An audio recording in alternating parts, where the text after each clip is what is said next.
Well, hello guys. How you doing? And welcome. I'm going to be doing um what's the album? It is Fleetwood Mac, Rumors.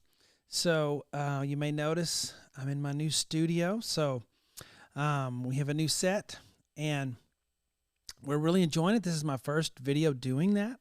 And I just let you take a look around here.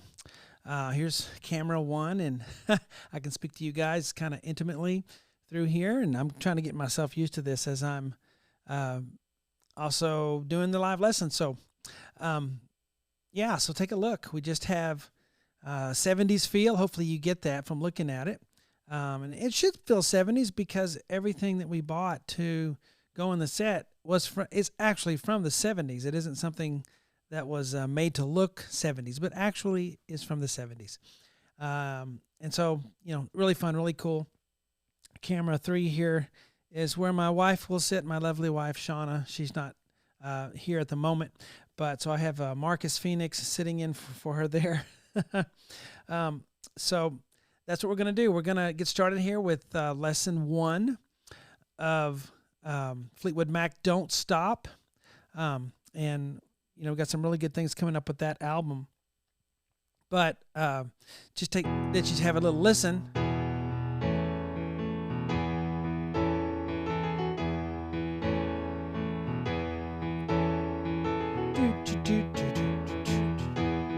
Add a little strings. Let's see.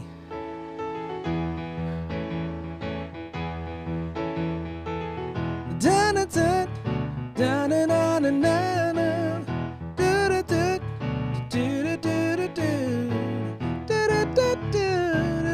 da da. And don't stop thinking about tomorrow. So this is a great piano song because there's piano throughout. It's not real prevalent. It's not turned up really loud, but it's there the whole time. But that doesn't matter. It still makes a great piano piece because it's there and it's piano built. Remember the girl's name who wrote the song from Fleetwood Mac. She's a keyboardist, and so when you have a keyboard-driven song that you write on the keyboard, it's going to work well for solo. So this has kind of a boogie-woogie feel. It's going to be fun teaching you that. And I'm having fun with the great sound we have now. I'm able to do the piano in stereo. That's really cool. So if you put on headphones, you can hear the stereo-ness of the instruments. So we'll get started here. Let's look at the board. And as you can see, we have really good camera view now, very good lighting, and the monitor there is very clear, I think. So that's going to really help us all out. All right, why don't we finally start playing something, okay? So B, E, G, sharp in the right hand, 1, 3, 5, okay? And that's an E chord. Left hand's on an E, okay? All right, so E octave. And a lot of you know whenever I just put, a single E, I mean an octave. So used to that. And then we're going to come down here and do E, A, C sharp. Now I put a little bracket on that E there because the E is pretty low and it's in the left hand's jurisdiction. But you can still play with your right hand. So because the first time through here we don't go da da da da. That's later on. The first time is just dum dum. You can actually play that E with your left hand if you want. I just like playing with my right because it gives me more power. Okay, and then that little B there, I'm going to hit the B with my 2 finger, then go back to my E octave. Okay, that's a common thing piano players will do is you have the octave, then you have the 5th right there under your 2nd finger. And it's just, a quick note. It's not important. Okay? And then after we play B, E, G sharp again, and I'm playing that with 1, 2, 4, I guess, because I know that the C sharp EA is coming up, the A chord, with 1, 2, 5, and I just want to be ready for it. And then I have a little E in there real quick, and then C sharp EA, G sharp, F sharp, with 5, 4, 3. So we have dun, dun, dun, dun, dun, dun, dun, dun. And then we repeat that. It's going to be 4 times total. See the 4 up there? It's okay, Jonah. You can come in. Yeah, Jonah, you want to have a seat real quick if you want to? No, you want to go play your video game? That's cool. Yeah, well, this is kind of neat, Jonah, because a long time ago, see, you can move Marcus Phoenix there and or share with him. There you go. See, does the mic hear you? Can you talk in it? Yeah. Oh, good.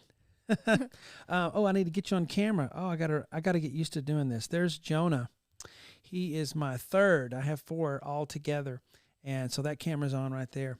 Yeah, and what's neat about this, Jonah, is that used to a long time ago, Carter would come in all the time, and Evan, and interrupt my lessons way back, and I finally would just keep going because I couldn't get a clean cut, and I was like, you know what, I'll never get this done if I keep stopping. So they'd come in and I'd change a diaper or whatever I had to do to keep going, and so here you are, just carrying on the tradition, just walking in. I'm in here for hours, not recording, but as soon as I start recording, here come the kids. It never fails. Still going on. So you're like the next, generation of lesson interrupters. So congratulations. You're welcome. Jonah is a cuber. Yeah. He is a professional. He can actually solve the cubes. He can.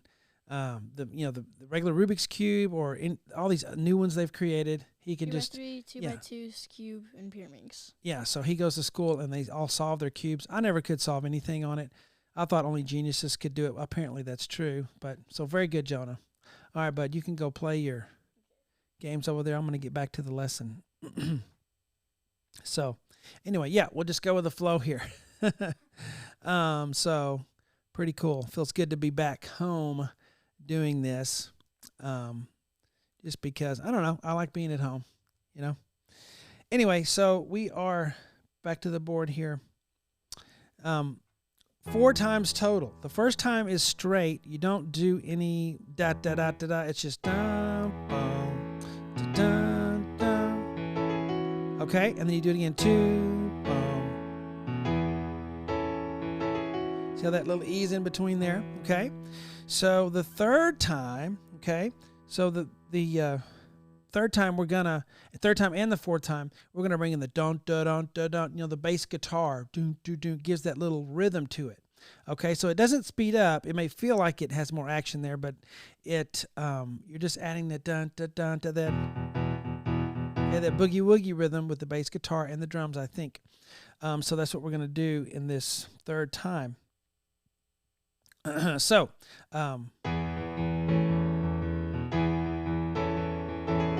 I don't like to clutter up the board, and I don't like to write a lot. So it kind of serves the purpose to just let you get used to this. Dun, dun, dun, dun, dun, dun, dun, dun, dun, dun, dun, yeah. Fourth time, ba ba ba ba. And you just have to give it your best shot. I mean, sometimes you hear me do something, go, I'm going to try to do that, and you just can't do it. Well, you have to just do it the best you can at the moment, but don't give up. Keep doing it, and eventually it's going to work for you one day if you don't give up. You just have to get in there and go after it. But I'd rather you feel it,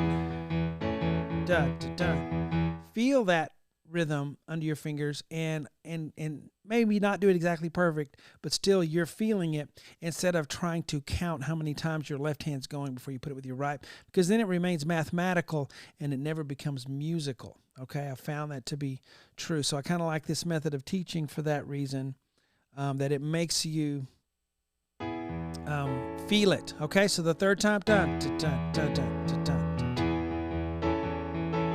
Fourth time. Okay, so to recap here for the intro, because I think that's probably enough for the part 1, just to sink your teeth into it, to see if you want to play it or not. So, bum, bum, dun, dun, dun, dun, dun, dun, dun, dun, dun. Third time. Fourth time. Something pretty cool as well is to add a little strings. I have strings on here. And you have, adds a little backing. That's why I like the Kawai MP11 SE. like it because the buttons are all readily accessible. I can just I don't have to go through menus on a screen. I mean, it does have a screen with a menu, but most of it you can do just so you can see and press a button. I love that. All right, so there's our part 1. And I think, like I said, just sink our teeth into it and see if we want to play it or not. See if you could get it going. If you can feel that rhythm, bump, bump, bump, bump, bump. There's a lot of kind of blues elements in here, but it's not too bluesy crazy where you're not going to be able to play it. So if you ever wanted to play something that sounded kind of bluesy, this is a good one to do. Okay, so I'll see you in the part 2, and we'll go from there.